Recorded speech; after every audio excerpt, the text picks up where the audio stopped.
Alright guys, we're going to do something a little bit different today. I'm going to go through a list of the top 11 selling fantasy series of all time. I checked a few different websites and every website seemed to have different series in their top 10, but this list seems to be including the most international sales and kind of follows the most consistent average from a lot of the lists I saw, and it's from thoughtsonfantasy.com. So jumping in with their number 11, they have Watership Down by Richard Adams, first published in 1972. I'd never even heard of this one, but after looking it up, it's got amazing reviews and apparently is certainly worth picking up, and is about 50 million people agree because it has sold a cushy 50 million copies.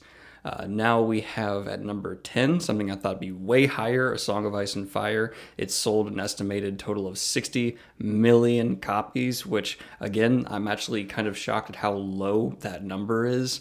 It, of course, is huge, but it's just, I guess, more people are just watching the show than reading the books, which is an unfortunate side effect of a lot of what George R. R. Martin has built. Yes, I'm sure he's making more money through the TV show than he ever would through his books, but it's got to be a little disconcerting to have more people just going through the show for what you've created than the books that you put such an incredible amount of time and effort into creating. I don't know. That's just maybe my own projection there. I'm sure he's very happy with everything that's happened with him recently. No big surprise here. We have Discworld by Terry Pratchett, something I've never read but is next up on my to be read. I can't wait to pick it up, and it'll begin right after I finish Stranger in a Strange Land. This 41 book comedic fantasy series has sold apparently 70 million copies, a very impressive number, and is certainly an undisputed classic. Next up, we have my personal favorite coming in higher than I thought it would. I thought Wheel of Time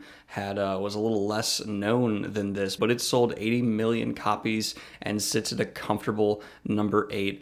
Good on you, Wheel of Time. I would be surprised if more than just a couple million of that is a New Spring novel, because there's big fans of the series I've talked to who have never even heard of New Spring. So that's going to be that's an interesting thought, but it's God, it certainly deserves the place. I didn't think it was that well known.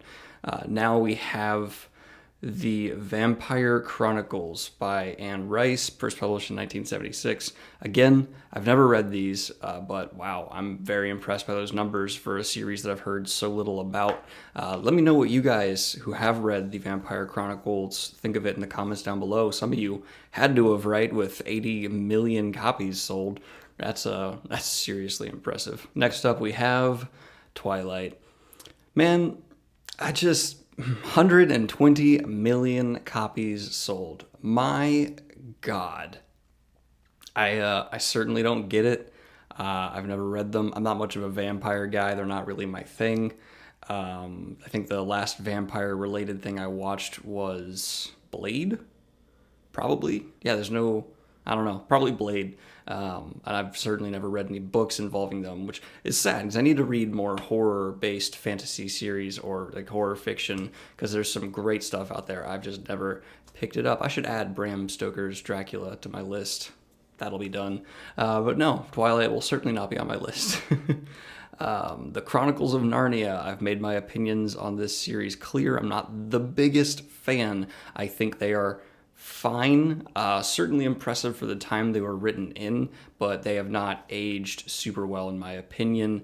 The just more really predictable themes and the heavily influenced by Christianity, it's just not what your modern audience is going to be looking for a whole lot. I'm not a big fan. I've tried to pick it up and finish it many times, but I don't think I've ever pushed past the third book, if that, and I know there's a few more after that. Next up, we have something I'd never heard of, La Petite Princesse, The Little Princess, by a French guy, first published in 1943. This has sold 140 million copies, and I've never even heard of it. That is crazy. It sounds like it'd be right up my alley. It's slightly absurdist, that's me, magical realist, and philosophical. That sounds awesome. Maybe a little pretentious, but amazing. And I'm certainly down to read that. I love a little pretension. But 140 million, that is seriously impressive. And it's a single volume. My God. Okay, that's getting shot to the top of the must-read list for me. Not necessarily next, but I'm going to have to pick that up because that's got to be incredible, right? That has to be worth reading. Number 3, no surprises here. We have The Hobbit coming in, standing alone, being separated from The Lord of the Rings. I wonder why they did that. I mean, I've always kind of had them connected in my head. It's one world, it's one series in my thought process, but okay. 142 million copies. Of course, that's gargantuan. Second place for best-selling single volume. Wow. So it's the second best. That's crazy. Pretty impressive for one book. Given that less than 20 book series have ever sold more than that. I want to see what book series those are. But, The Hobbit is huge. It's one of the most influential things fantasy has ever produced, influencing many books outside of fantasy, many creators in all kinds of industries today. Written originally be a kid's book. It's amazing how something that had such small ambitions could really shake up so much. Tolkien is someone we all owe a lot to, even if you're not a huge fan of his writing, which is perfectly reasonable. It's not up to modern trends, so it's understandable to not be the biggest fan of it. But to me, you have to pay respect. First published in 1937. That's pretty neat. I always got a warm spot for The Hobbit. Next up, we have at number 2, The Lord of the Rings. Okay, I actually thought it was number 1. I misremembered the list. And so what we have here is the Lord of the Rings trilogy. So The Hobbit on its own sold more than any one book from the trilogy. Interesting. And it's on top of the best-selling single... Oh, so they are counting it as one. Okay. So it's a best-selling single volume list with approximately 150 million books sold. Yeah, no surprises here. Yeah, that's, of course, you'd predict that. I just would have thought it would have been number 1. Yeah, so they're having to compare it to religious texts here in comparison for sales volume, which I think tells you all you need to know. If your fantasy book series sells as much as some religious volumes, I think you're doing pretty good. You're doing good for yourself. I think if I ever released a book, I'd be happy if it ever sold as much as like the Scientologist manuscripts. That would be the bar I would set for myself. Can I outsell Scientology?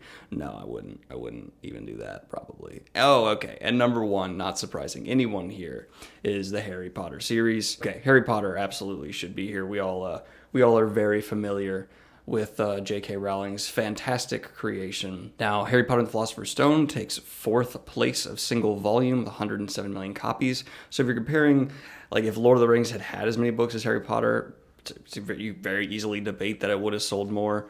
But with the series selling a total of 450 million copies, my God, making the single best-selling book series of all time, not just in fantasy. Children's horror series Goosebumps follows it in 2nd place.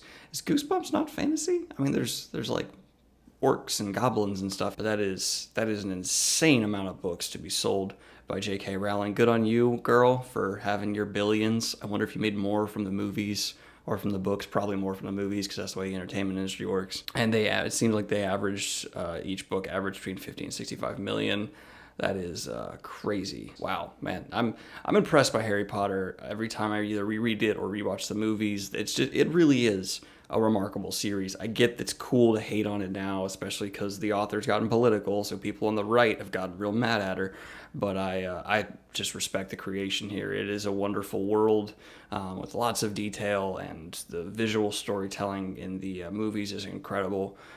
My favorite there is probably Prisoners of Azkaban, because that's when it really kind of kicked into high gear. I like Harry Potter. It's never going to be in my top 3 series, but it's special. It introduced a whole generation to fantasy, and I think regardless of your opinion on J.K. Rowling, you should at least be somewhat grateful for that. It's an important thing that she did there. It's good to introduce people into reading, and I know she inspired millions of kids all over the world to become, avid readers. I'm sure some of you wouldn't be subscribed to my channel without that influence. I don't know if I'd be into fantasy as much if it wasn't for Harry Potter. Granted, I started reading Wheel of Time first, but Harry Potter certainly continued the addiction, draw out the constant need for escapism that fantasy can bring you, which is great. This is a very melancholy video today. I hope you guys somewhat enjoyed my going over this list with you. I'm more or less just surprised Lord of the Rings is number 1, but I guess with the more books, it makes sense that Harry Potter would have outsold it. And you can very much so make the claim that Harry Potter is continuing to sell books because of the Fantastic Beasts and all of that. I don't know if they're considered in the same series, but they certainly could be chalked in here, so we could see this break 500 million even, very reasonably if you count them in. All right, guys, I hope you guys enjoyed the video. Like and subscribe if you have not already. Hit the Patreon if you want to support the channel and what I do here. And I hope you guys are having a great one. Follow me on Twitter, Instagram, Goodreads, all that fun stuff. Peace.